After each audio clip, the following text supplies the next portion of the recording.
Namasté, je suis Hélène Mouton, fondatrice du club Hélène Mouton TV.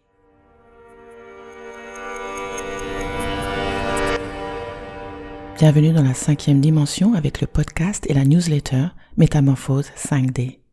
Je suis Hélène Mouton, professeure de pleine conscience spécialisée dans la libération des émotions. Pour en savoir plus, des liens sont dans la description ou bien visitez helenemoutontv.com. L'épisode d'aujourd'hui s'appelle « Comment et quand avons-nous perdu notre liberté et que faire pour la reprendre ?» Nous sommes tous nés libres, mais qu'est-ce que cela signifie ? Lorsque nous sommes nés, nous n'avions aucune information sur le monde dans lequel nous venions de faire notre entrée. Le vide total. Nous étions nous-mêmes, conscience au plus pur, mais nus. C'est vraiment le cas de le dire. Une fois nés, notre corps demeure notre seul vaisseau pour naviguer dans un environnement physique dont nous n'avions aucune idée. Imaginez le contraste. Nos 5 sens noyés d'informations, sensations, douleurs, faim, vision pas très nette, etc. Nous avons alors besoin de beaucoup de réconfort et de réassurance, et le rôle de nos parents, où tout substitut est primordial pour éviter les séquelles plus tard.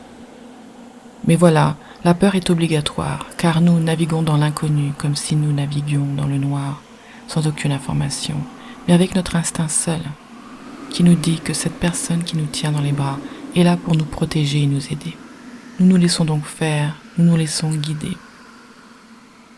Alors comment avons-nous perdu cette innocence et cette étincelle de vie en nous, une fois adultes et même adolescents ? Est-ce cela de devenir grand ou y a-t-il quelque chose d'autre qui se passe ? Une chose est sûre, c'est que nous n'apprenons pas les choses qui nous serviront à naviguer dans cette réalité appelée la vie humaine à l'école. Car cette information dont nous avons besoin n'est pas du domaine technique, mais du domaine des émotions et du lien entre elles pour le bon déroulement de notre vie.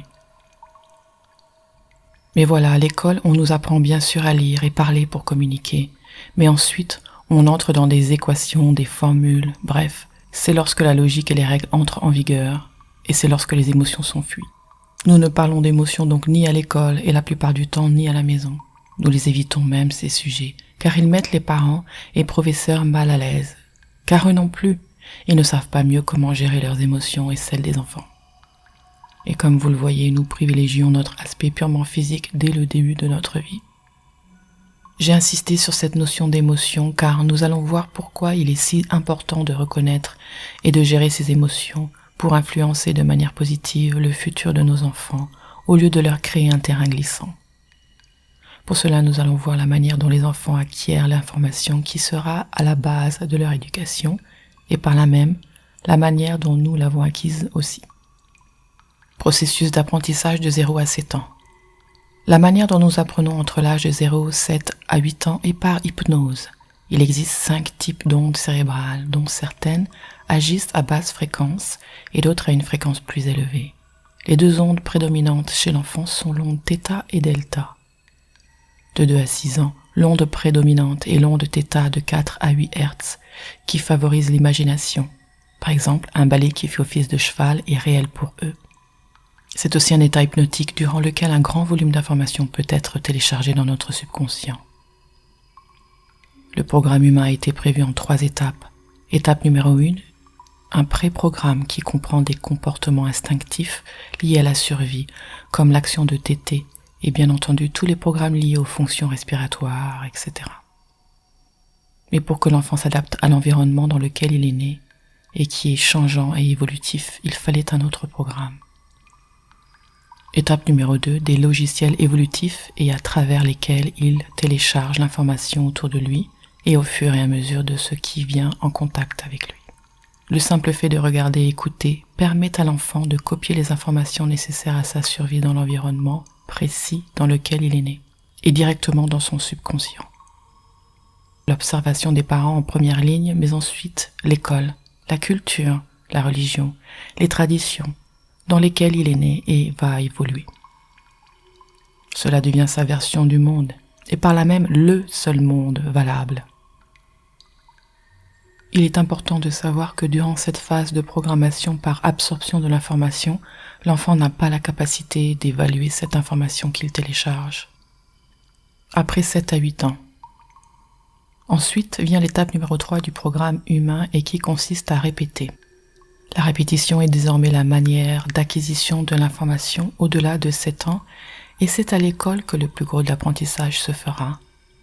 Nous apprenons l'alphabet, à compter, etc. par répétition. Cela n'est plus directement passé au subconscient. Une fois adulte, la seule manière d'apprendre demeure donc la répétition. Souvenez-vous de la manière dont vous avez appris votre travail ou même à conduire. Ce sont maintenant des secondes natures. La vie adulte.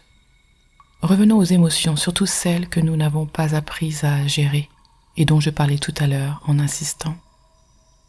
Le subconscient est une machine à enregistrer, comme nous l'avons vu, mais aussi une machine à conserver l'information de manière à ce qu'elle soit disponible seulement en cas de besoin. Donc elle ne nous apparaît pas, et d'ailleurs la plupart de cette information téléchargée, nous n'y pensons jamais. Et celle acquise entre 0 et 7 ans, durant notre phase hypnotique, la plupart du temps, nous ne nous en souvenons pas du tout. Ce qui signifie qu'il n'y a aucun état d'âme, que le subconscient enregistre et garde tout, le bon et le mauvais. Cela signifie aussi qu'à cet âge, nous enregistrons tout ce que font et disent ceux qui nous éduquent. Ils nous transmettent ainsi leur bonne volonté, leur amour, mais aussi leurs difficultés, leurs peurs, leurs névroses, leurs traumatismes, transmis de génération en génération par le biais de ces programmes hautement sophistiqués. Alors peut-être n'avez-vous pas besoin d'imaginer ce que cela peut faire dans la vie d'un être humain d'avoir enregistré qu'il était bête, ou que l'argent est difficile à obtenir, ou que tous les hommes sont des monstres, ou qu'il doit avoir de bonnes notes pour recevoir de l'amour. Imaginez une vie ou des relations futures avec ce genre d'idées. Cela devient des handicaps. Maintenant, combien d'entre nous sont touchés? La plupart, et de nos jours, cela devient vraiment problématique. En effet, nous évoluons dans des sociétés de plus en plus névrosées, et nous éduquons donc nos enfants à être de plus en plus névrosés, à cause de nos propres névroses contractées par les autres avant nous.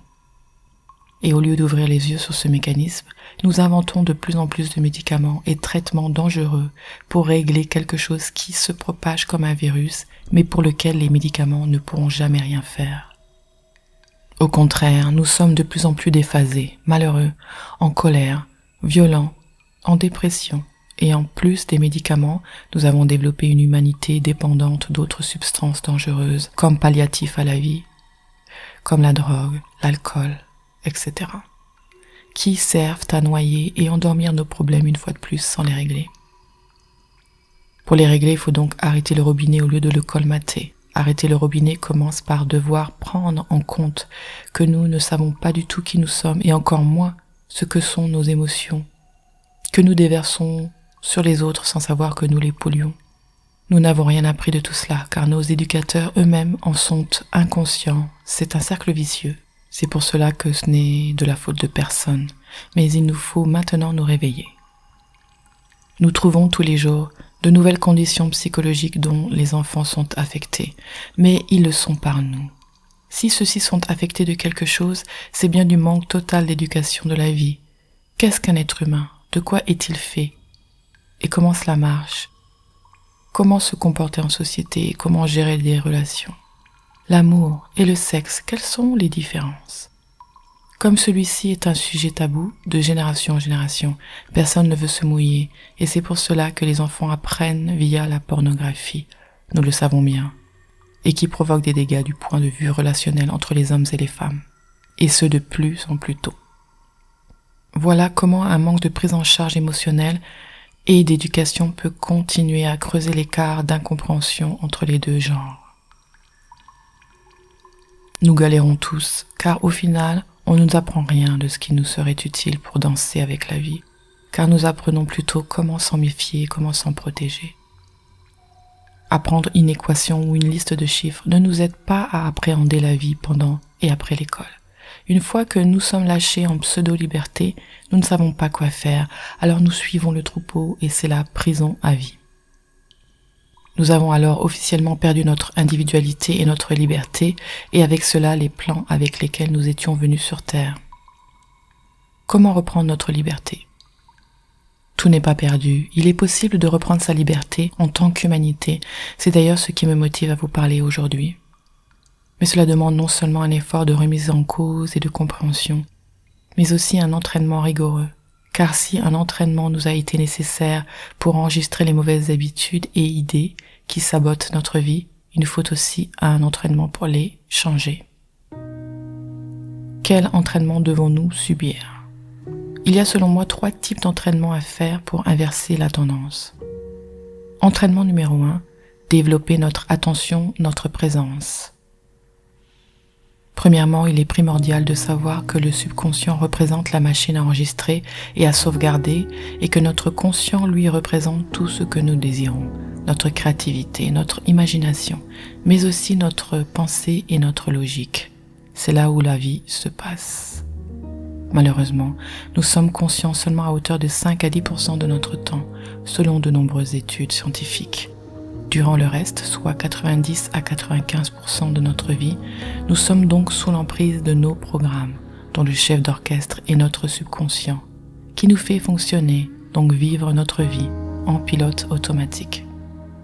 Le problème avec cela, c'est que nous ne nous rendons pas compte de notre vie et souvent ne la savourons pas. Et surtout, nous allons dans la direction du troupeau, de la société, des autres, mais pas dans notre propre direction, celle que notre conscient voudrait suivre, car il a des rêves tout tracés pour nous. 5% du temps, nous désirons et le reste du temps, nous subissons. Cela signifie qu'il faut d'une part développer son attention au moment présent, en s'exerçant à se prendre en flagrant délit de pensée pour revenir à l'attention au moment présent. Des exercices comme la mindfulness et la méditation sont prévus pour cela, c'est-à-dire de s'entraîner à rester présent avec ce que nous sommes en train de faire, ou bien à rester attentif à la personne avec qui nous sommes, ou alors ne faire qu'un avec l'environnement, ou même avec nos sensations corporelles. Il y a d'autres exercices efficaces et dont je parlerai dans le futur. Mais le problème, c'est que développer l'attention et la présence n'est pas suffisant. C'est pour cela qu'il y a tant d'échecs auprès de ceux qui veulent changer leur vie. Entraînement numéro 2. Reprogrammer le subconscient pour réécrire son histoire et celle des générations futures. Prenons un exemple qui nous servira à comprendre la manière dont ce mécanisme humain fonctionne et comment s'en servir à notre avantage. Vous êtes dans une voiture avec une amie. Vous conduisez et soudainement elle vous demande ce que vous avez fait samedi dernier au soir. Pour répondre, votre conscience va se retrancher dans le subconscient où sont stockés les souvenirs pour trouver l'information afin de répondre à votre ami. À ce moment-là, le subconscient prend le relais de la conduite et c'est cela le pilote automatique de votre vie. Vous avez appris à conduire par répétition et c'est devenu automatique. Votre apprentissage de la conduite vous sert à ce que la voiture soit conduite alors que votre conscience est occupée à faire autre chose. Nous faisons cela toute la journée, ce qui explique le taux minuscule de 5% seulement du temps durant lequel nous sommes conscients dans le sens attentif. Nous avons vu tout à l'heure qu'une fois adulte, la manière d'acquérir l'information est par la répétition. Et quand nous sommes enfants, c'est par l'hypnose. Lorsque nous sommes adultes, cet état θ, nous y sommes pendant la nuit ou sous une hypnose volontaire. Pour nous reprogrammer, nous devons nous adresser au subconscient et nous pouvons le faire de 2 manières, en journée et la nuit. Comment ?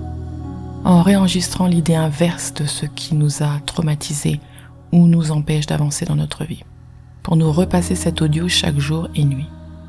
Par exemple, si vous subissez un manque d'abondance financière dû à la croyance très répandue que l'argent est dur à obtenir et pas disponible en quantité suffisante pour tous, vous pouvez enregistrer des mots-clés ou des phrases opposées et constructives cette fois et jouer l'enregistrement. Ce genre de reprogrammation n'a pas lieu d'être compliqué, car les mots qui nous ont détruits étaient eux très simples. Tu ne vaux rien. L'argent rend les gens monstrueux, etc. Donc, la simplicité est aussi valable à l'inverse. C'est donc la répétition qui fera office de déclencheur. 1. En journée, portez votre casque et répétez l'audio pas trop fort.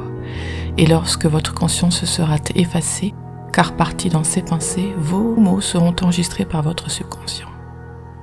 2. Pendant la nuit, lorsque nous allons dans la phase θ, qui est la porte du subconscient à la phase du sommeil profond, delta, où la conscience n'est plus, c'est le moment de passer l'audio tous les soirs, pendant des semaines voire des mois.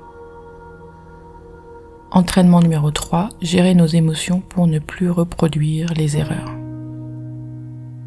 J'ai gardé cette dernière partie comme conclusion, car il est évident que s'entraîner à redresser la barre de sa vie demande aussi de ne pas répercuter la même chose sur ses propres enfants, ou bien ceux que nous élevons, ou bien avec qui nous sommes en contact, et cela passe par la maîtrise de nos émotions. Reconnaître que nous les avons, ces émotions, pour une raison, et que celles-ci devraient influencer nos vies de manière positive et non négative, et qu'en aucun cas nous ne devrions faire subir aux autres notre manque de contrôle et de connaissance de nous-mêmes, même si cela n'est pas notre faute. Cela ne devient notre faute que lorsque nous sommes enfin au courant et qu'au lieu de faire quelque chose pour nous changer, nous continuons à vivre comme si de rien n'était, pour ensuite nous plaindre que notre vie ne nous convient pas. Cela n'aurait aucun sens.